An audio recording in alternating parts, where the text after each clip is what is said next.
မင်္ဂလာပါပရိသတ်ကြီးဒီနေ့ကျွန်တော်တို့ဟာတမိုင်းရဲ့မောင်မိုက်တဲ့ထုံးတနေရာကိုစူးစမ်းရှာဖွေထားကြမှာပါကမ္ဘာတမိုင်းမှာအကြီးမားဆုံးပဋိပက္ခထက်ခဲ့တဲ့ဒုတိယကမ္ဘာစစ်အကြောင်းပြောရင်ဂျာမနီဂျပန်အမေရိကန်ဗြိတိန်စတဲ့နိုင်ငံကြီးတွေကိုပဲအမြဲလိုပြင်းပြကြပါလေဒါပေမဲ့ကမ္ဘာလူဦးရေရဲ့6ပုံတပုံနီးပါးရှိခဲ့တဲ့စစ်ပွဲမှာစစ်သားပေါင်း2,500 တန်းကျော်ပြီးဆက်ခဲ့ရတဲ့အိန္ဒိယနိုင်ငံကြီးအကြောင်းကိုတော့ဘယ်နှခါများအလေးနက်စဉ်းစားမိကြဘူးပါတလဲဒီနေ့ကျွန်တော်တို့ပြောပြချင်တာကတော့ဒုတိယကမ္ဘာစစ်အတွင်းအိန္ဒိယနိုင်ငံရဲ့အမားများလို့ခေါ်ဆိုနိုင်တဲ့အန်တော်စရာစိတ်မကောင်းစရာအဖြစ်အပျက်တွေဖြူဟာမြောက်ဆုံးဖြတ်ချက်တွေနဲ့ဘယ်သူမှမမြင်ချင်ခဲ့တဲ့အမောင်ဘက်ချမ်းတွေအကြောင်းပဲဖြစ်ပါတယ်ဒါတွေဟာအိန္ဒိယရဲ့တမိုင်းမှာနာကျင်စရာအမာရွတ်တွေအဖြစ်ကြံရစ်ခဲ့ရုံတမကကမ္ဘာတမိုင်းအတွက်ပါအဖိုးမဖြစ်နိုင်တဲ့သင်ခန်းစာတွေပေးခဲ့ပါတယ်ဒီတော့အိန္ဒိယရဲ့ဒုတိယကမ္ဘာစစ်အတွင်းကလျှို့ဝှက်ချက်တွေနဲ့သင်ခန်းစာတွေကိုအတူတူလေ့လာလိုက်အောင်ဗျ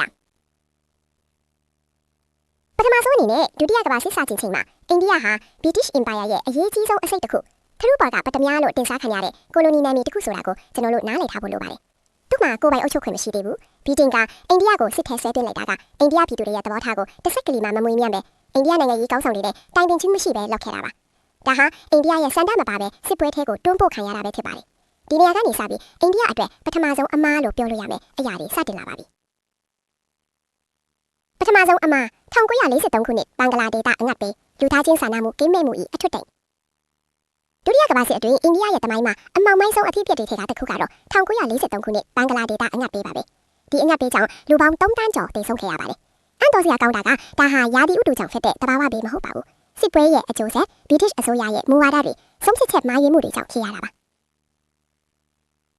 ဂျပန်တွေမြန်မာပြည်ကိုသိမ်းပိုက်လိုက်တဲ့အခါဘင်္ဂလားဒေသအတွက်အဓိကစံတင်သွင်းရလမ်းကြောင်းတွေပြတ်တောက်သွားပါတယ်ဒါအပြင် British အစိုးရဟာဂျပန်တွေဘင်္ဂလားကိုကျူးကျော်လာရင်တုံးလို့မရအောင်ဆိုပြီးဘင်္ဂလားဒေသကလူတွေစပားလောင်ယုံတွေကိုမီးရှို့ဖျက်ဆီးခိုင်းခဲ့ပါတယ်ဒီလိုမီးရှို့ဖျက်ဆီးမြေပြင်မကျန်းစေမူဝါဒ Scorched Earth Policy ကြောင့်ပြည်သူတွေရဲ့အသက်မွေးဝမ်းကြောင်းလုပ်ငန်းတွေပျက်စီးခဲ့ရပါတယ်ဒါအပြင်စစ်သားတွေအတွက်အစားအစာလိုအပ်ချက်ကလည်းမြင့်မားလာတာကြောင့်အိန္ဒိယကထွက်တဲ့အစားအစာတွေကိုစစ်တပ်အတွက်ဦးစားပေးတင်စီခဲ့ပါတယ်ပြည်သူတွေအတွက်အစားအစာဖြန့်ဖြူးရေးစီမံခွင့်ရေးကလည်းအားနည်းခဲ့ပါတယ်အိန္ဒိယမှာအစားအစာလုံလောက်ရှိနေတာတောင်မှ British အစိုးရကအစားအစာတွေကိုအိန္ဒိယထဲကိုထပ်မပို့ပဲစစ်တပ်အတွက်ရောင်းစစ်မျက်နှာအတွက်ပုံမဦးစားပေးခဲ့ပါတယ်ဗြိတိန်ဝန်ကြီးချုပ် Winston Churchill ကတော့ဘင်္ဂလားဒေသကလူတွေငတ်လို့တင်းနေတဲ့အပေါ်မှာအိန္ဒိယလူမျိုးတွေကယုံနေလို့မျိုးပွားကြတာကိုလို့စိတ်မပါတပါမှတ်ချက်ပေးခဲ့တယ်ဆိုတော့သူတို့ရဲ့လူသားချင်းစာနာမှုဘယ်လောက်နေပါလဲဆိုတာမြင်သားပါတယ်ဒီအငတ်ပေးဟာ British ရဲ့လူသားချင်းစာနာမှုကင်းမဲ့တဲ့ဆုံးဖြတ်ချက်တွေရဲ့အကြီးမားဆုံးအတေပါပဲဒုတိယအမှားပြည်တွင်းကွဲပြားမှုနဲ့လွတ်လပ်ရေးအခွင့်အရေးများဆုံးရှုံးခြင်းနောက်တစ်ချက်ကတော့အိန္ဒိယနိုင်ငံရေးကောင်းဆောင်တွေကြားကကွဲပြားမှုတွေပါပဲဒီကွဲပြားမှုတွေဟာအိန္ဒိယရဲ့လွတ်လပ်ရေးကြိုးပမ်းမှုကိုပါအများကြီးထိုက်ခိုက်စေခဲ့ပါတယ်တစ်ဖက်မှာမဟာတမဂန္ဒီဦးဆောင်တဲ့ Congress Party က British ကိုစစ်ပွဲမှာမကူညီဖို့လုံးဝလွတ်လပ်ရေးရမှသာကူညီမယ်ဆိုပြီး Quit India လှုပ်ရှားစီကို1942ခုနှစ်မှာစတင်ခဲ့ပါတယ် British ကိုအခက်အခဲဖြစ်စေပြီးလွတ်လပ်ရေးတောင်းဆိုတာပါဒီလှုပ်ရှားမှုကြောင့်ခေါင်းဆောင်အများကြီးအဖမ်းခံခဲ့ရပါတယ်ဒါပေမဲ့တခြားတစ်ဖက်မှာကျတော့ Subhash Chandra Bose လို့ခေါင်းဆောင်တွေကဂျပန်နဲ့ဂျာမနီတို့ရဲ့အကူအညီယူပြီး British ကိုတိုက်ထုတ်ဖို့အိန္ဒိယအမျိုးသားတပ်မတော် Indian National Army INA ကိုဖွဲ့စည်းခဲ့ပါတယ်သူတို့ကရန်သူရဲ့ရန်သူဟာမိတ်ဆွေဆိုတဲ့မူနဲ့လုပ်ခဲ့တာပါINA တပ်ဖွဲ့ဝင်တွေဟာ British စစ်တပ်ကနေအဖမ်းခံရတဲ့အိန္ဒိယစစ်သားတွေနဲ့ဖွဲ့စည်းထားတာဖြစ်ပါတယ်။သူတို့ဟာဂျပန်တပ်နဲ့အတူမြန်မာပြည်စစ်မျက်နှာမှာ British တပ်ဖွဲ့တွေကိုတိုက်ထုတ်ခဲ့ကြပါတယ်။ဒီလိုကွဲပြားမှုတွေကြောင့်အိန္ဒိယပြည်သူတွေဟာဘယ်ဘက်ကရပ်တည်ရမှမသိပဲစိတ်ဝေဒနာခံစားခဲ့ရပါတယ်။တချို့က British အတွက်တိုက်ရင်ထိဆုံးခဲ့ရပြီးတချို့ကတော့ British ကိုတိုက်ရင်ထိဆုံးခဲ့ရပါတယ်။ဒီလိုပြည်တွင်းစီးလုံးမှုမရှိတာကအိန္ဒိယရဲ့လွတ်လပ်ရေးအခွင့်အရေးကိုနှောင့်နှေးစေခဲ့ပါတယ်လို့စစ်ပွဲအပြီးမှာအိန္ဒိယနဲ့ပါကစ္စတန်ခွဲထွက်ရေးကိစ္စမှာပါအဓိကအခန်းကဏ္ဍပါဝင်ခဲ့ပါတယ်အိန္ဒိယခေါင်းဆောင်တွေအနေနဲ့စစ်ပွဲကာလမှာပုံမူစည်းလုံးညီညွတ်ပြီး British ကလွတ်လပ်ရေးကိုတောင်းဆိုခဲ့မယ်ဆိုရင်အခြေအနေတွေကတမျိုးတစ်ဖုံပြောင်းလဲသွားနိုင်ပါတယ်လို့တမိုင်းပညာရှင်တွေကသုံးသပ်ကြပါတယ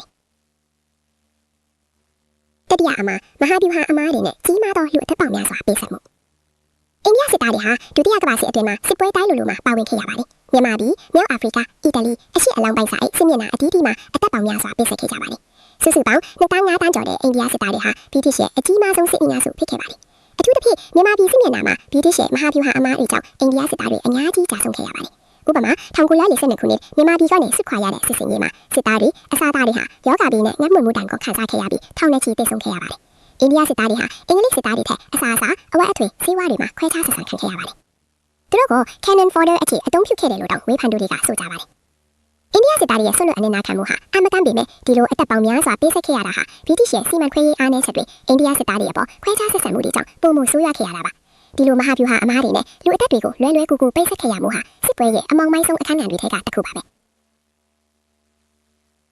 ကြောက်ထားအမားစီးပွားရေးအရာခေါင်းပုံဖြတ်ခံခြင်းနဲ့ရရှိဆိုးရွားမျာ